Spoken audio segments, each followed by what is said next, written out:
After Friday prayers, Palestinians in occupied East Jerusalem were celebrating the ceasefire when Israeli police moved into the compound of Islam's third holiest site, Al-Aqsa, using tear gas and stun grenades. At least 15 people were injured.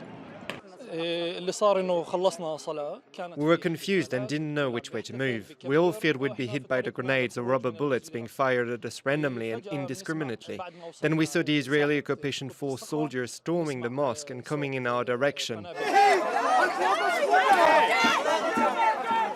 In Sheikh Jarrah, the neighborhood where forced evictions of Palestinians sparked this latest round of fighting, there was a solidarity protest.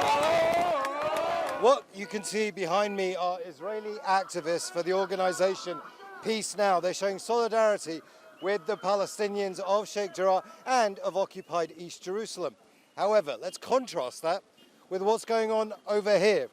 That's a police checkpoint. Now, if you're Israeli, you can actually walk through that checkpoint without any harassment, without having to check your ID or anything. However, if you're Palestinian, your ID gets checked and you get turned away from that checkpoint. Say you're Palestinian and you want to go and see your friends or your family in Sheikh Jarrah, you're not allowed in.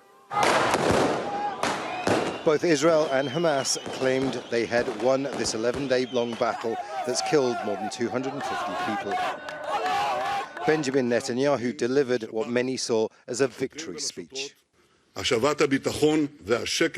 We stood united shoulder to shoulder, looking only at one thing, bringing back the security and quiet to the people of Israel. As the Prime Minister of Israel, the only thing that influences my decision is the safety and security of Israel and keeping its citizens and soldiers alive. The main goal of this operation was to hit the terrorist operation hard and bring back peace. Hamas leader ISMAIL HANIYA was equally triumphant. To our Palestinian people and to all free men worldwide, I bring to you this good news of victory. It is the victory created by the Palestinian people. It is a victory carved by the noble blood of the fallen martyrs. Our resistance groups joined forces and dealt one heavy blow to the enemy.